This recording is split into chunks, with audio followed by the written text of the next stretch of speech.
கர்த்தரும் இரட்சகரும் மீட்பெருமாயிருக்கிற ஆண்டவர் இயேசு கிறிஸ்துவின் நாமத்தினாலே அவருக்கும் அன்பின் வாழ்த்துக்கள்.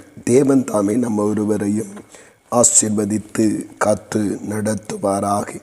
இந்த நாளுக்குரிய தியான வசனம் சங்கீதம் 73 அதன் 23வது வசனம். நான் எப்பொழுதும் உம்மோடு இருக்கிறேன், என் வலதுகையை பிடித்து தாங்குகிறீர் என்று சொல்லுவதை நாம் கவனிக்கிறோம். இந்த சங்கீதம் ஆசாபினால் எழுதப்பட்டிருக்கிற ஒரு சங்கீதம். ஆசாப் சொல்லுகிறார், ஒரு சிறந்த பாடகரான ஆசாப் சொல்லுகிறார், ஆண்டவரே, உலகத்திலே ஜனங்கள் சீர்கெட்டு போயிருக்கிறார்கள். துன்மார்க்கனுடைய வாழ்வை கவனிக்கும் பொழுது அவன் செழித்து கொழுத்து தேவனை மறந்து சுகபோகமாய் வாழ்கிறான். தேவனை சார்ந்து வாழ்கிற, தேவனை பற்றி கொண்டு வாழ்கிற, தேவனை விசுவாசித்து வாழ்கிற எனக்கு மட்டும் இத்தனை வேதனைகளும் சஞ்சலங்களும் பாடுகளும் உபத்திரவங்களும் சூழ்ந்து கொள்ளுகிறதே என்று அவன் முதலாவது கலங்க ஆரம்பிக்கிறான். அப்பொழுது அவனை பரிசுத்தாவியானவர் இருதயத்தை திடப்படுத்தி, துன்மார்க்கனுக்கு நல்ல முடிவில்லை, அவன் எப்பொழுது விழுந்து அழுந்தி போவான் என்று உனக்கு தெரியாது, ஆனபடினாலே நீ என் மேல் நம்பிக்கையாய் இருக்க வேண்டும் என்கிற அந்த உணர்வை கொடுக்கிறார்.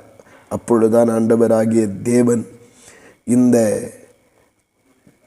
பக்தனுக்கு கொடுத்த உணர்வின்படி அவன் சொல்லுகிறான், எந்த சூழ்நிலைகளிலும் எந்த இடங்களிலும் நான் கர்த்தரை விட்டு விலகி செல்லுவதற்கு ஏதுவான மனிதனை பார்த்து, உலகத்தை பார்த்து, உலக நடப்புகளை பார்த்து, துன்மார்க்கனுடைய வாழ்க்கையில் உண்டாகிற நன்மைகளை பார்த்து,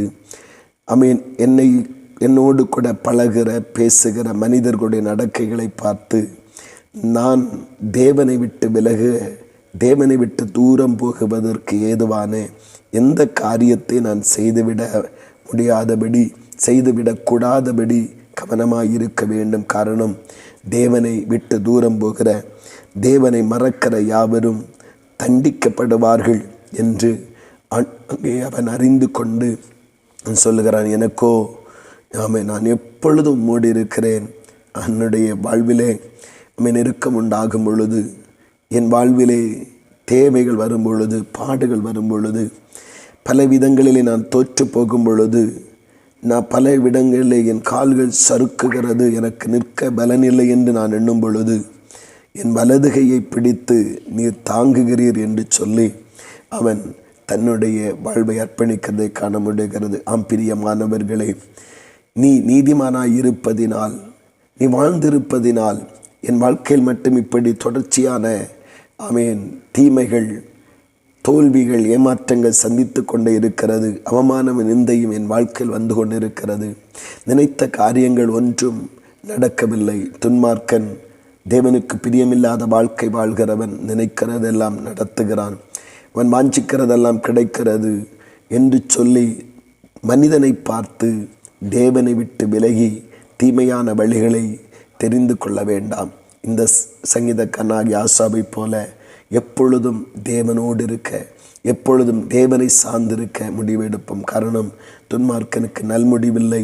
அவன் எப்பொழுது எங்கே விழுந்து அழிந்து போவான் என்று யாருக்கும் சொல்ல முடியாது. ஆனால் நீதிமானுக்கோ நம்பிக்கை உண்டு, நீதிமானுக்கு நித்திய ஜீவன் உண்டு, நீதிமானுக்கோ தேவனுடைய இரக்கம் உண்டு. ஆனபடியினாலே இந்த சங்கீதக்காரனை போல நான் எப்பொழுதும் மனிதனை பார்த்துமை விட்டு விலகி சென்று தீமையான வழிகளை தொடர மாட்டேன்.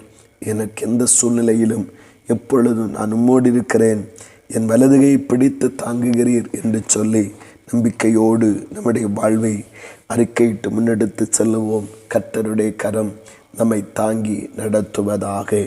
ஆமீன், ஆமீன். செபிப்போம். அன்பின் பரலோகத்தின் ஆண்டவரே, நல்ல இந்த காலை நேரத்திற்காக ஸ்தோத்திரம் அப்பா.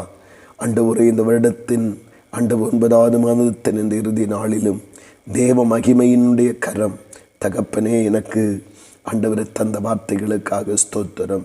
நான் மனிதனை பார்த்து, மற்ற சக ஜனங்களை பார்த்து, அவன் துன்மார்க்கமாய் நடக்கிறவனுக்கு சகலம் வாய்க்கிறது, நானோ கஷ்டப்படுகிறேன் என்று எண்ணி தேவனை விட்டு விலகி செல்லாதபடிக்கு ஆண்டவரே எந்த சூழ்நிலையிலும் எப்பொழுதும் கர்த்தரோடு இணைந்தும் இசைந்தும் இருக்கிற அந்த பாக்கியத்தை தொடர உதவி செய்யும். என்னை கர்த்தர் துன்மார்க்கனை தள்ளிவிடுவது போல, துன்மார்க்கன் விழுவது போல விழவிடாமல் என்னுடைய வலது கரத்தை பிடித்து என்னை தாங்குகிறீர். உம்முடைய வலது கரத்தினால் என்னை தைரியப்படுத்துகிறீர். எனக்காக பராக்கிரமான பயங்கரமான காரியங்களை செய்கிறீர். அதற்காக ஸ்தோத்திர. நம்பிக்கையோடு தொடர்ந்து முன்னேற உதவி செய்யும். காத்துக்கொள்ளும். இயேசு கிறிஸ்துவின் மூலம் ஜெபிக்கிறோம் நல்ல பிதாவே. ஆமேன், ஆமேன்.